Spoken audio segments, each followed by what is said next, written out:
तो बच्चों last lecture में हम लोग series and parallel combination of resistors पढ़ रहे थे। उसमें कुछ न्यूमेरिकल्स मैं आपको ऑलरेडी करा चुका हूं। आज भी क्या करेंगे हम लोग बच्चों, आज भी कुछ न्यूमेरिकल उसमें हम लोग कंटिन्यू करेंगे और फिर आगे के पार्ट में चलेंगे। ठीक है, तो देखिए, चलिए आज का जो क्वेश्चन है उस पर चलते हैं। थोड़ा सा वेट कर लीजिए।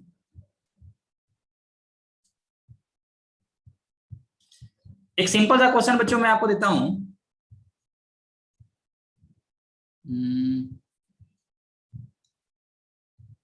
कि ये एक रेसिस्टर है, ये एक रेसिस्टर है।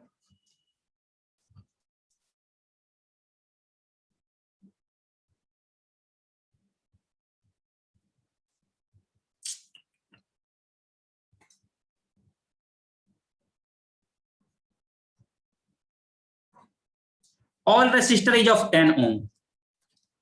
All resistor is of 10 ohm. जितने भी रेसिस्टर्स यहाँ पे दिख रहे हैं बच्चों, सभी कितने के हैं?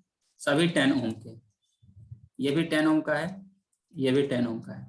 Find R equivalent and current supplied by battery and current supplied by battery. जरा ट्राई कीजिए, फिर मैं करता हूँ। 2 मिनट का टाइम दिया मैं आप लोगों को इस वाले क्वेश्चन को करने के लिए। बच्चों आवाज आ रही है ना एवरीवन? हाँ या ना? चलिए, तो इस वाले क्वेश्चन को जरा आप लोग पहले ट्राई कीजिए, फिर मैं बताता हूँ।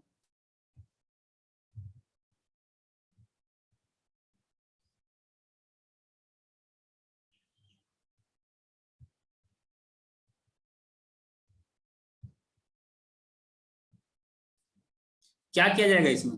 एनीवन?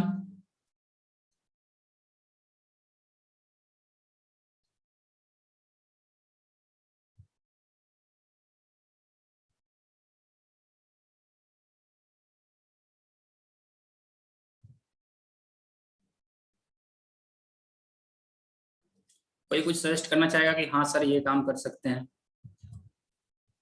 देखो बच्चा लोग, बैटरी से जो करंट चलेगा ना आई, ऐसे होते हुए यहां जाएगा, यहां तक तो करंट आया होगा। अब यहाँ पे बच्चों इस करंट को इस वाले ब्रांच में भी जाने का एक रास्ता है और डायरेक्ट इधर भी जाने का रास्ता है। यहां से इसके पास 3 रास्ता है, इधर जाए, इधर जाए कि इधर जाए। तो देखिए बच्चों क्या होता है, इस तरह का जगह पे ऐसा कहीं पे भी कंडीशन मिल जाए ना, तो इस वाले लूप को हम लोग बोलते हैं dummy loop. This loop is dummy loop. ये जो बच्चों लूप है ना, ये किसी काम का नहीं है, ये बेकार का है। इसको आप रिमूव कर दीजिए, इसको रिमूव फ्रॉम सर्किट। क्यों रिमूव कर देना है? क्योंकि करंट को फ्लो करने के लिए यहां से यहां तक रास्ता उसको आसानी से मिल जा रहा है, तो वो रेसिस्टर के पास से होकर के कभी नहीं जाए। ठीक है, मीन्स ये वाला part is out of circuit कर दीजिए, तब एकदम एक सिंपल क्वेश्चन हो जाएगा। और अब क्या होगा, अब अपने पास ये 3 रेसिस्टर कुछ ऐसे हो गए। Each of them are of 10 ohm. This is 10 ohm, this is 10 ohm, this is also 10 ohm, this is battery. Battery का पोटेंशियल में नहीं दिया था क्या? 10 वोल्ट का ले लीजिए। This is battery of 10 volt. अब अपने को आर इक्विवेलेंट चाहिए, तो क्या हो जाएगा? तीनों सीरीज में है, तो R1 plus R2 plus R3, this will be equal to 30 ohm. Everyone हाँ या ना? और current supplied by battery I equal कितना हो जाएगा? V by R. तो V का वैल्यू कितना है? 10, R का वैल्यू कितना है? 30, यानी 1/3 एम्पियर। ओके बच्चों, बता दीजिए, फिर आगे चलते हैं। रेज योर हैंड अगर क्लियर है तो। सर करंट क्यों नहीं जाएगा उस सर्किट से? तो करंट को जब रास्ता नहीं मिलेगा, मजबूरी रहता तब इधर से वो जरूर जाता, ठीक है, लेकिन उसको साथ मजबूरी कोई नहीं है, इधर से एकदम रेसिस्टेंस फ्री रास्ता उसको मिल रहा है, तो कभी उस वाले पाथ से वो फ्लो नहीं करेगा। ठीक है ना? देखिए सिंपल सा कॉन्सेप्ट होता है, क्या याद रखिएगा, नोट दे करके, नोट दे करके पॉइंट लिख लीजिए। Current always flows from higher potential to lower potential current बच्चों हमेशा हायर पोटेंशियल से लोअर पोटेंशियल में फ्लो करता है। अगर दो पॉइंट है, ये पॉइंट है ए, ये पॉइंट है बी, ये मान लीजिए 10 वोल्ट पे है, ये 2 वोल्ट पे है, वायर से कनेक्ट करेंगे तो करंट का डायरेक्शन इधर से इधर होगा। ये मान लीजिए 10 वोल्ट पे है, ये 11 वोल्ट पे है, वायर से कनेक्ट करेंगे तो करंट का डायरेक्शन इधर से इधर होगा। लेकिन अगर ये दोनों पॉइंट 10 वोल्ट पे हैं, ये 10 वोल्ट पे है, ये भी 10 वोल्ट पे है, तो इन दोनों के बीच में करंट का वैल्यू क्या रहेगा, 0 रहेगा। ठीक है, यानी अगर दो पॉइंट के बीच का पोटेंशियल डिफरेंस नहीं है तो उन दोनों पॉइंट के बीच में क्या होगा, करंट फ्लो नहीं करेगा। पहला पॉइंट तो ये हो गया। दूसरा point, all points in a circuit which are directly connected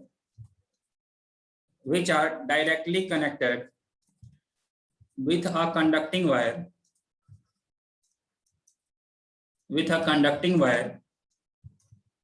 will have same potential जितने भी पॉइंट्स है बच्चों सर्किट के अंदर जो कि डायरेक्टली कंडक्टिंग वायर से कनेक्टेड होते हैं, उन सभी पॉइंट्स का पोटेंशियल क्या होता है, सेम होता है। जैसे देखिए यहाँ बात करेंगे हम लोग इस वाले सर्किट में, तो रेसिस्टेंस ये वाला यहाँ खत्म हो गया, तो ये पॉइंट फिर इधर ये पॉइंट ये सभी पॉइंट जो है, ये सभी पॉइंट एक ही पॉइंट है। इन सभी पॉइंट को डायरेक्टली कंडक्टिंग वायर से जोड़ा गया है ना, तो इन सभी का पोटेंशियल क्या होगा, सेम होगा। अब खुद सोचिए, जो पोटेंशियल यहाँ है, जो पोटेंशियल बच्चों यहाँ पे है, जो पोटेंशियल यहाँ है वही पोटेंशियल यहाँ है, तो इन दोनों पॉइंट के बीच में कुछ पोटेंशियल डिफरेंस तो है नहीं। जब पोटेंशियल डिफरेंस नहीं है तो करंट फ्लो नहीं करेगा। लेकिन यहाँ का पोटेंशियल कुछ और होगा, यहाँ का पोटेंशियल कुछ और होगा, इन दोनों के बीच में करंट फ्लो करेगा। यहाँ का पोटेंशियल कुछ और है, यहाँ का पोटेंशियल कुछ और रहेगा, इन दोनों पॉइंट के बीच में क्या होगा, करंट फ्लो करेगा। तो किसी भी दो पॉइंट के बीच में अगर करंट फ्लो करवाना है तो potential difference is must. In absence of potential difference there will be no current. और बैटरी क्या करता है, battery is a source of constant potential difference. Battery potential difference ही प्रोवाइड करता है। क्लियर है सबको ये, हाँ या ना? Everyone raise your hand. सही बच्चे, वेरी गुड, बहुत बढ़िया। अब चलिए एक और सिंपल सा क्वेश्चन आपको देता हूं, जरा इस वाले क्वेश्चन को आप लोग सॉल्व कीजिए। इसका सॉल्व करने से सब किसी का कॉन्फिडेंस बढ़ेगा। तो एकदम बेसिक सा क्वेश्चन, लल्लू सा, एक तुम हो और एक तुम हो, ठीक है? और इधर एक तुम हो और एक तुम हो, ये लोग मिलके एक ऐसा सिस्टम बनाए हुए, बनाने देते हैं इनको सिस्टम। फिर बोल रहा है क्या कि this is 6 ohm, this is also 6 ohm, this is also 6 ohm, all of them are 6 ohm, these two are also 6 ohm and 6 ohm, this is also 6 ohm। ठीक है बच्चों, we have to find, यहां पे बोल रहा है कि this current is 0.5 ampere.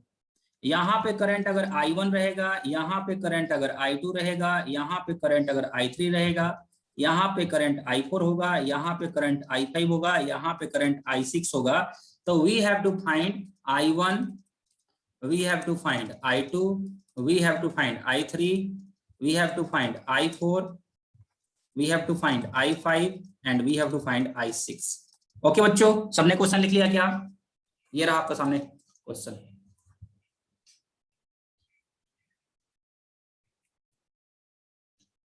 अच्छा बच्चे बताएंगे, रेज योर हैंड अगर आपने क्वेश्चन लिख लिया है तो। एक और काम कर दीजिए, इन दोनों पॉइंट के बीच में आर इक्विवेलेंट फाइंड कर लीजिए। तुम ए हो, तुम बी हो, R equivalent between A B भी फाइंड कर दीजिए। तो पहला वाला काम तो आप लोग इजीली कर सकते हैं, ये वाला काम जरा कीजिए, R equivalent between A and B find कीजिए। I want answer from everyone. वाह क्या इंग्लिश बोला हूं मैं। धीरे धीरे मेरा इंग्लिश इंप्रूव हो रहा है बच्चों ऑनलाइन पढ़ाने से।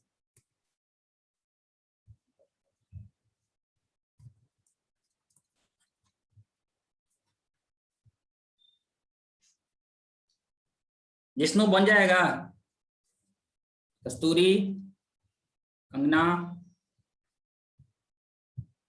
स्नेहा,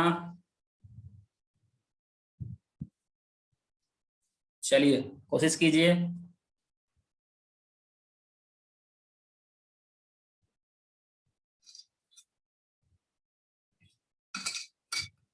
बच्चा लोग देखिए सिंपल है, अगर मैं पूछूंगा इन तीनों से कि तुम तीनों कौन से कॉम्बिनेशन में हो, तो ये सभी किसमें है बच्चों, पैरेलल में है। और पैरेलल में कितना हो जाएगा, पैरेलल में r/n लगा दीजिए, वेरी गुड, एक आंसर भी आ गया। पैरेलल में कितना हो जाएगा r/n, 6 का पैरेलल कितना हो जाएगा, 6/3, 2 ओम। कोई दिक्कत?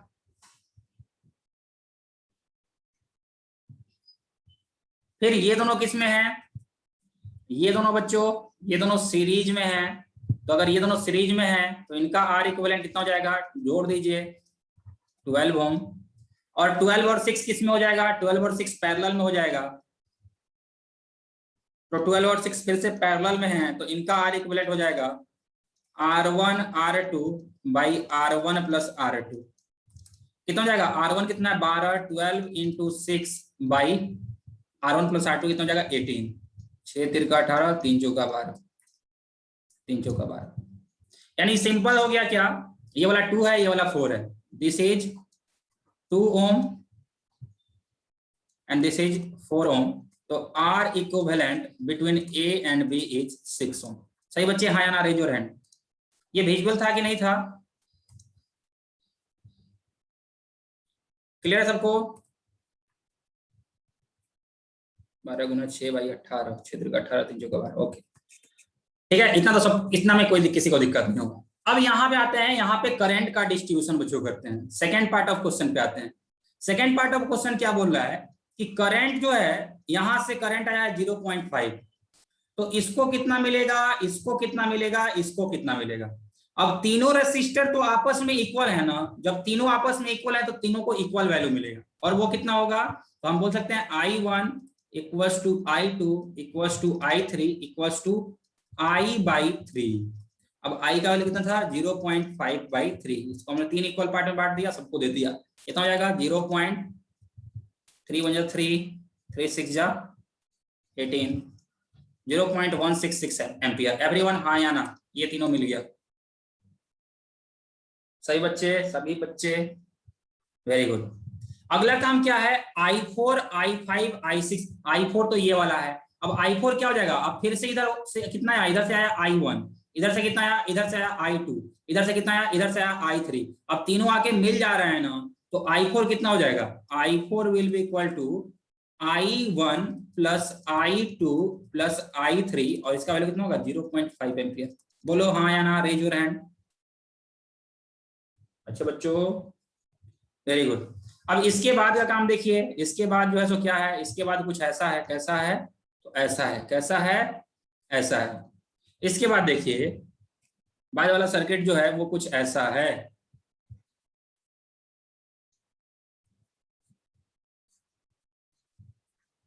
यहां से आ रहा है I4, यहां से आ रहा है I4 कितना 0.5 ampere. This is 6 ohm, this is 6 ohm, this is 6 ohm. तुम दोनों मिलकर कितना हो गए, ये दोनों मिलकर हो गए 12 ओम। अब 0.5 एम्पियर को दो पार्ट में डिवाइड करना है। ऊपर वाला रेसिस्टर 12 ओम है, नीचे वाला रेसिस्टर 6 ओम है। तो V इक्वल टू क्या होता है IR, यहां से I इक्वल क्या हो जाएगा V/R। ओके, अब ये कौन सा कॉम्बिनेशन है, तो ये दोनों सेट जो हैं, ये दोनों सेट बच्चों आपस में पैरेलल में हैं। अगर ये दोनों आपस में पैरेलल में हैं तो यहाँ पे वोल्टेज हो जाएगा कांस्टेंट, वोल्टेज कांस्टेंट हो जाएगा तो I is inversely proportional to R, I is inversely proportional to R। तो रिलेशन क्या यूज करेंगे, मान लीजिए इसको दिया गया कितना, इसको दिया गया I5, नीचे वाले को दिया गया I6।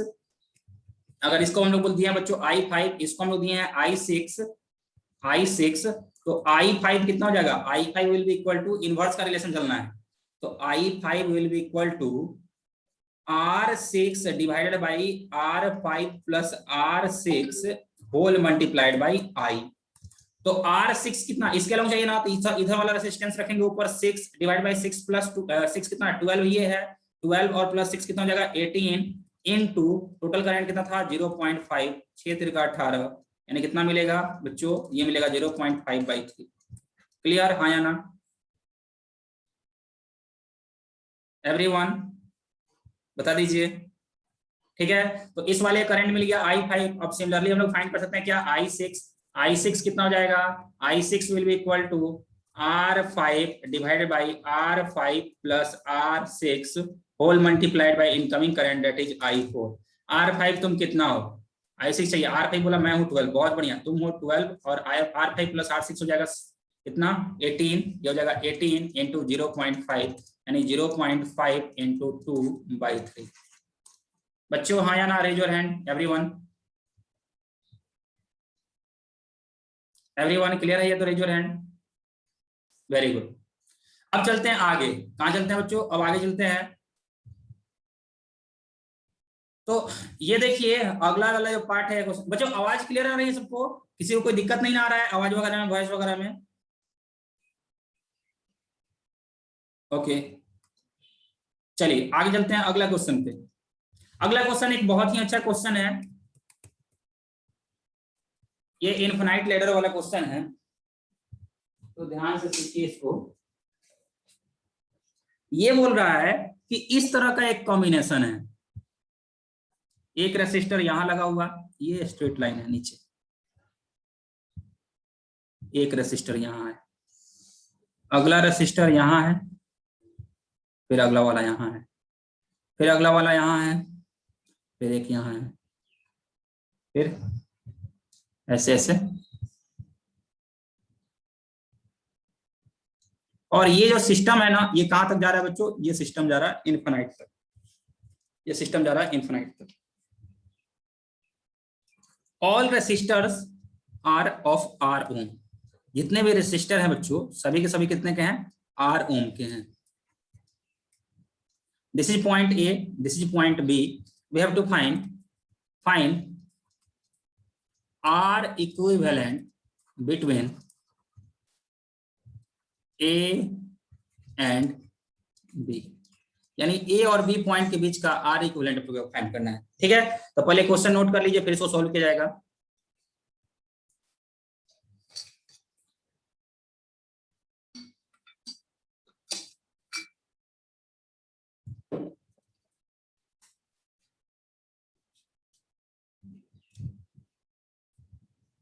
नोट करने के बाद रेज योर हैंड एवरीवन।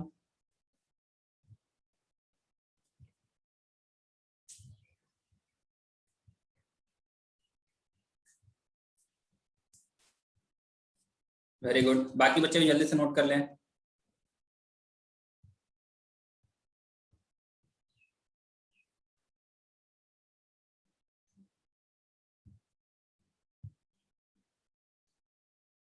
अब देखिए क्या, इस वाले क्वेश्चन को कैसे सोल्व करें, तो थोड़ा सा इसमें ध्यान लगाइएगा ना, तो बहुत आसानी से आप लोग सोल्व कर सकते हैं। अच्छा, यहां के इसके इधर नंबर ऑफ लूप कितने हैं, इनफिनाइट है, ओके, तो इसके इधर भी नंबर ऑफ लूप कितने होंगे बच्चों, इसके इधर भी इनफिनाइट होंगे, हाँ या ना बताते चलिए। ओके, तो इस वाले लूप के इधर भी नंबर ऑफ लूप इनफिनाइट होंगे, या फिर इसके उधर भी नंबर ऑफ लूप क्या होंगे, इनफिनाइट होंगे। यानी सिंपली हम बोल सकते हैं अगर ये सीरीज इनफिनाइट तक जा रहा है तो इसमें चाहे हम एक लूप और ऐड कर दें या इसमें से एक लूप और हम सब्सट्रैक्ट कर दें, कोई फर्क नहीं पड़ता है, कोई फर्क नहीं पड़ता है। ठीक है, तो चलिए पहले हमने क्या किया, पहले हमने अज्यूम कर लिया कि let R equivalent between A and B X, A और B के बीच का R इक्विवेलेंट पहले हमने क्या एज्यूम कर लिया, X एज्यूम कर लिया। ओके बच्चों, हाँ या ना, ठीक है, या फिर आप इन दोनों पॉइंट के बीच का R इक्विवेलेंट कितना, X एज्यूम कर सकते हैं। तो इसमें अगर एक लूप हम और ऐड कर देंगे तो उसमें कुछ फर्क नहीं पड़ेगा, तो ये तो अपना R इक्विवेलेंट कितना हो गया, X के इक्वल हो गया, और उसमें हम क्या कर रहे हैं बच्चों, उसमें एक लूप को और ऐड कर रहे हैं, उसमें एक लूप को और ऐड कर रहे हैं, कोई फर्क नहीं पड़ेगा। अब भी यही A रहेगा, अब भी यही B रहेगा, ये रहा R, ये रहा R, एवरीवन हाँ या ना, इन दोनों पॉइंट के बीच का आर इक्विवेलेंट इक्वल्स टू इन दोनों पॉइंट के बीच का आर इक्विवेलेंट। तो ये इन दोनों के बीच का जो आर इक्विवेलेंट उसको हमने एक्स से जूम कर लिया और उसमें एक और लूप ऐड कर दिया, तो ऐसा बन जाएगा ये। तो अब देखिए, अब इन दोनों का आर इक्विवेलेंट क्या हो जाएगा, ये दोनों तो पैरेलल में है, और अगर ये दोनों बच्चों पैरेलल में है तो इनका आर इक्विवेलेंट कितना हो जाएगा, R into X divide by R plus x.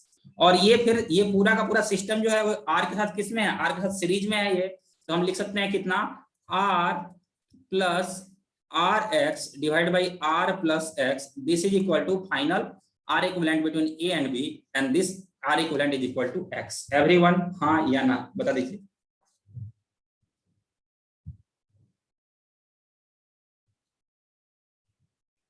बच्चों, डियर बच्चों बताओ हाँ या ना। चलिए बहुत बढ़िया। अब चलिए क्या करते हैं, अब इसको सोल्व किया जाए। तो यहां पे बोल सकते हैं x equals to R into R plus X plus R X divided by R plus X, और चाहे तो इसको और सिंप्लीफाई आप कर दीजिए, ये इधर डिवाइड में इधर आके मल्टीप्लाई हो जाएगा, तो x into R plus X equals to R square plus R X plus R X. इसको ब्रेक करते हैं तो R X plus X square equals to R square plus 2rx। ये एक आर एक्स इधर प्लस में है, इधर आगे क्या हो जाएगा, इधर आगे वो माइनस हो जाएगा। तो फाइनली जो अपना रिलेशन आ रहा है वो कैसा आ रहा है, वो रिलेशन बच्चों ऐसा कुछ आ रहा है, X square minus R square, और ये दोनों इधर जो प्लस था इधर आके माइनस हो गया, minus R X equals to 0। Everyone हाँ या ना। ठीक है, इसको क्वालिटी के फॉर्म में लिख देते हैं, तो X square minus R square equals to 0 हो गया। ये तो टर्म कांस्टेंट है, ये भी क्या है, कांस्टेंट है, ये एक्स हो गया, एक्स स्क्वायर हो गया। इसका रूट क्या होगा, तो एक्स का वैल्यू हो गया minus B plus minus under root B square minus 4ac by 2a। ये वाला रिलेशन यूज कर दीजिए, कितना हो जाएगा माइनस बी, तो माइनस ऑफ बी, बी का वैल्यू माइनस आर है, माइनस ऑफ माइनस आर कितना हो जाएगा plus R, plus minus under root B square minus 4ac, B का स्क्वायर कितना हो जाएगा आर स्क्वायर माइनस 4, ए का वैल्यू 1 और सी का वैल्यू कितना है, सी का वैल्यू है minus R square divided by 2a, divided by 2, A का वैल्यू कितना है 1। कितना हो जाएगा ये, this will be equal to R plus minus under root R square plus 4r square, कितना हो जाएगा 5r square, minus minus plus हो जाएगा, डिवाइडेड बाई कितना 2। So this will be equal to R plus minus R root 5 by 2। अब देखो are root 5 जब are में से माइनस कर देंगे तो ये नेगेटिव टर्म आ जाएगा, तो रेजिस्टेंस तो नेगेटिव हो नहीं सकता है, इसलिए हम क्या करेंगे, हम लोग सिर्फ पॉजिटिव वाले वैल्यू को कंसीडर करेंगे। तो अगर पॉजिटिव वाले वैल्यू को कंसीडर करेंगे, आर को बाहर निकाल लेंगे, तो ये हो जाएगा 1 प्लस रूट 5 बाई 2। बच्चों हाँ या ना, क्लियर है ये सबको, क्या ये वाला क्वेश्चन सबको क्लियर था, ये बहुत अच्छा क्वेश्चन है। ओके जल्दी से देख लीजिए ऊपर से एक बार फिर से इसका सीक्वेंस और सॉल्यूशन।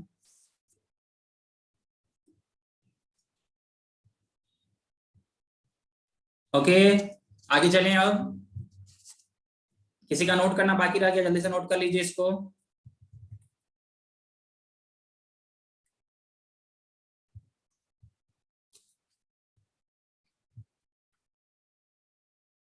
नोट हो गया होगा तो raise your hand. Very good very good, ये वाला पार्ट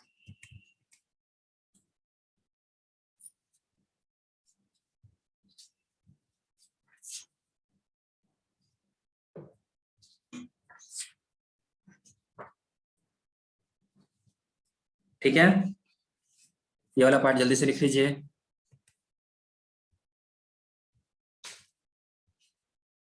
चलिए नेक्स्ट टॉपिक में चलते हैं। नेक्स्ट टॉपिक लिखेंगे variation of resistance with temperature, variation of resistance and resistivity with temperature. Topic is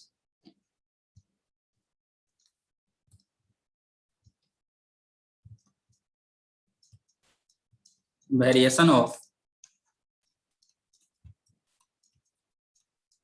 resistance and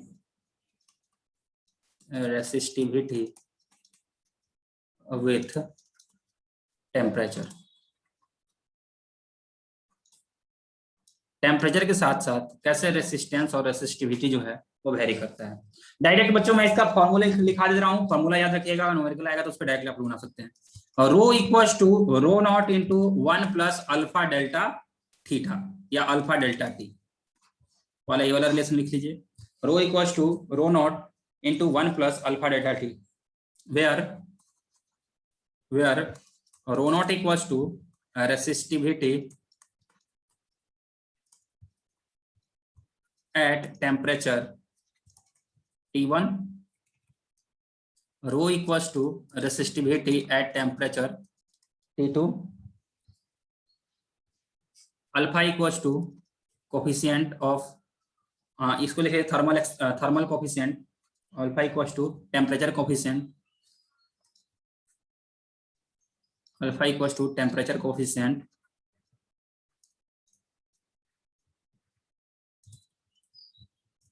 delta T equals to T2 minus T1 equals to change in temperature.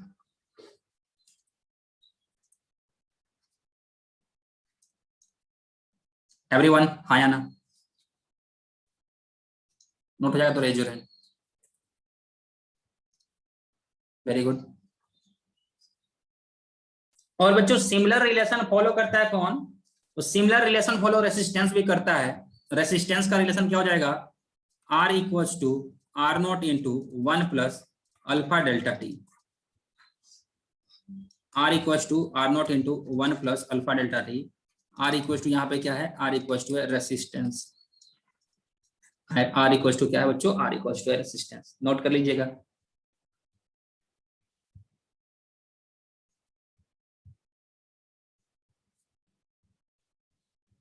ठीक है, next एक और note देके point लिखेंगे। Note for conductors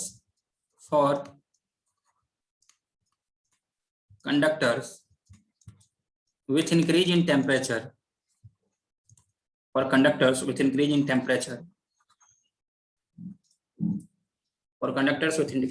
temperature, relaxation time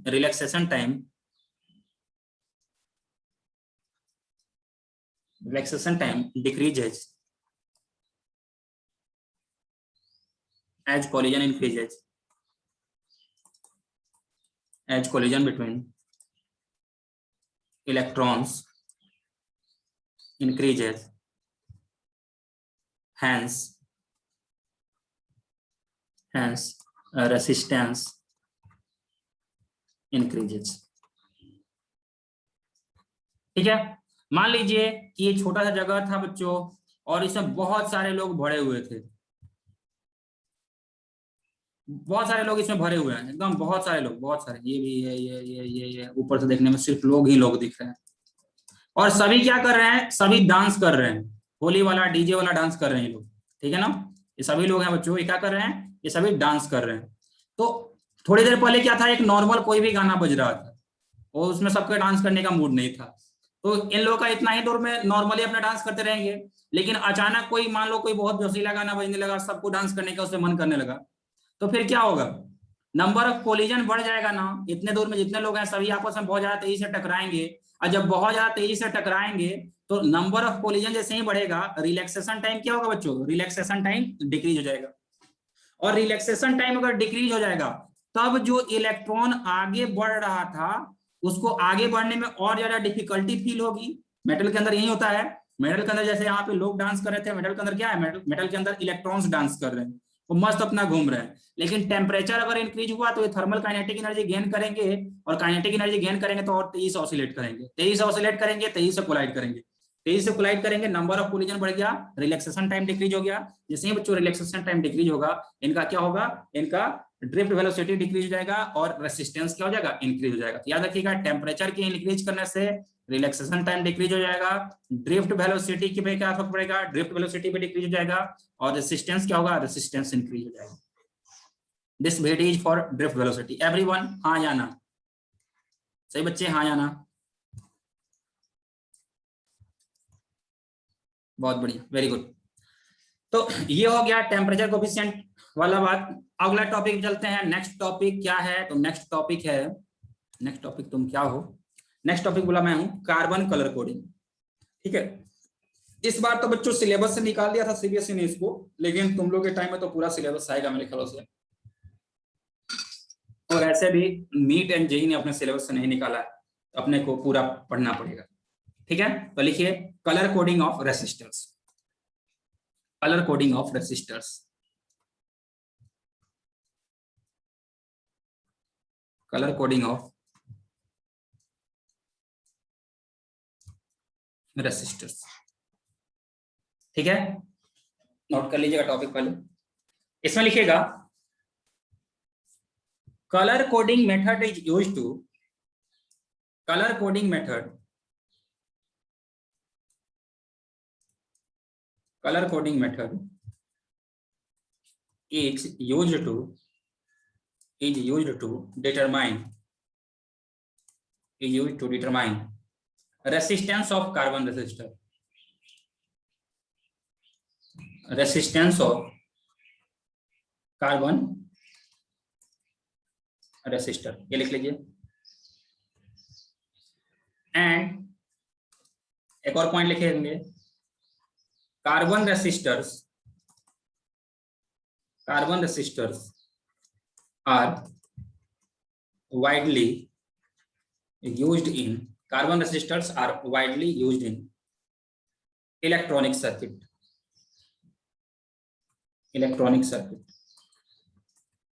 देखिए अगर बच्चों आप आगे चल के मान लीजिए कोई इलेक्ट्रिकल इंजीनियरिंग कर रहा है, तो इलेक्ट्रिकल इंजीनियरिंग जो करेगा तो उसको लिए तो ये सब चीज बहुत कॉमन हो जाएंगी।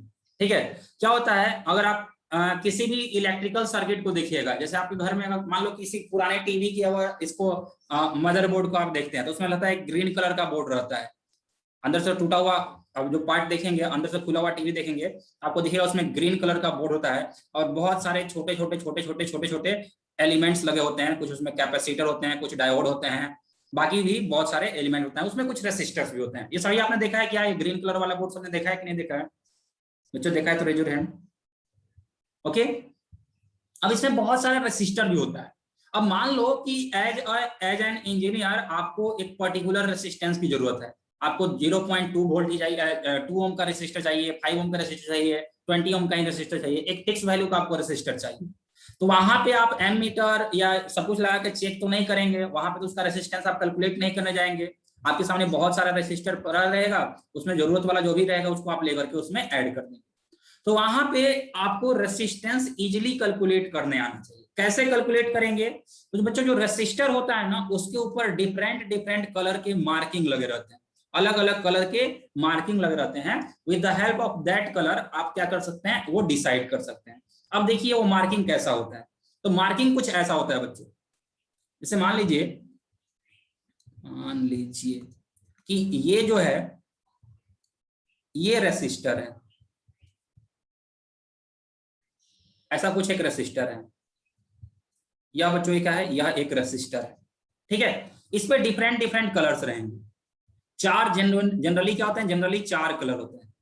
ये मान लीजिए this is first colour, this is second colour, this is third colour and this is fourth colour. Time out होगा तो जल्दी से रिज्वाइन कर लीजिएगा, बहुत इंपॉर्टेंट है, इस पे बार बार क्वेश्चन नीट में पूछता है। ठीक है, ये 4 डिफरेंट कलर्स होते हैं। तो बच्चों इसमें जो फर्स्ट कलर होता है ना, जो फर्स्ट कलर होता है, फर्स्ट कलर सोज फिगर, ये क्या देता है, फिगर देता है। सेकेंड कलर जो होता है ना बच्चों वो भी देता है figure, second colour also gives figure. Third colour gives multiplier, third colour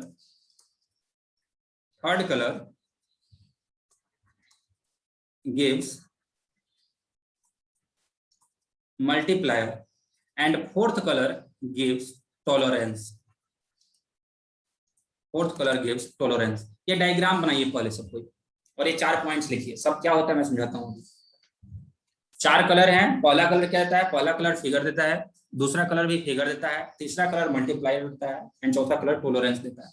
एक चीज मुझे समझ में नहीं आता है, आप लोग डाउट बिल्कुल पूछते ही नहीं है रनिंग लेक्चर में, किसी को कुछ डाउट ही नहीं होता है। तो या तो आपको सब कुछ समझ में आ जा रहा है और नहीं तो कुछ ना कुछ तो गड़बड़ है। मुझे डाउट पूछा करो, अगर किसी को कुछ डाउट आता है तो रनिंग लेक्चर में उसी टाइम आप लोग पूछ सकते हैं। नोट कर लीजिए इसको।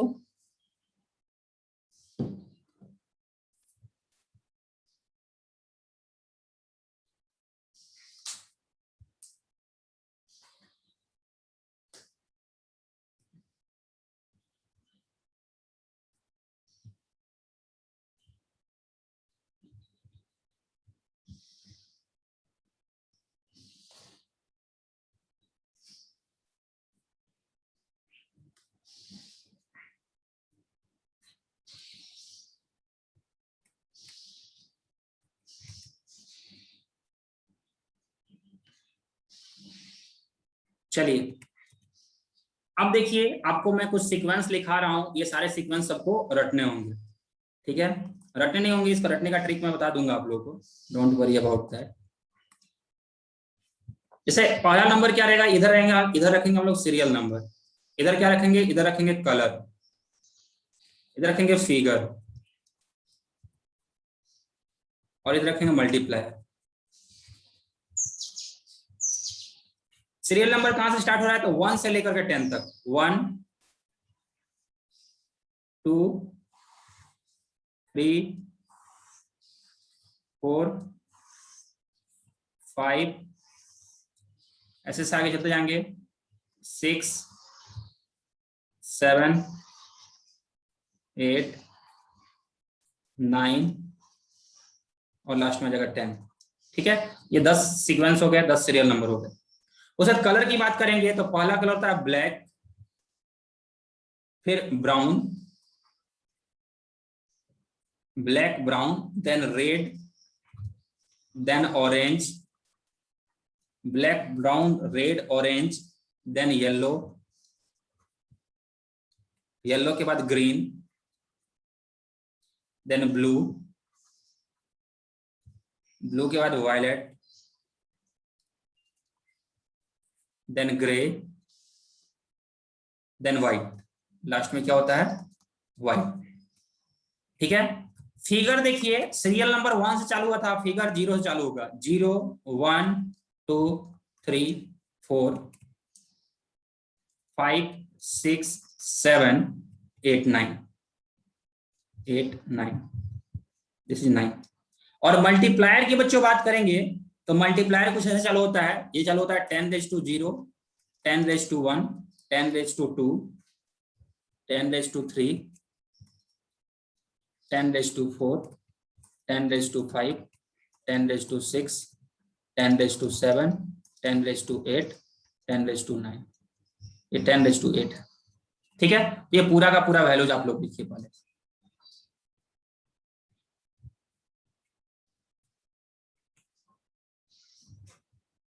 इसको नोट कर दीजिए, फिर इसका ट्रिक भी है, मैं सिखाता हूं कैसे इसको याद रखना है।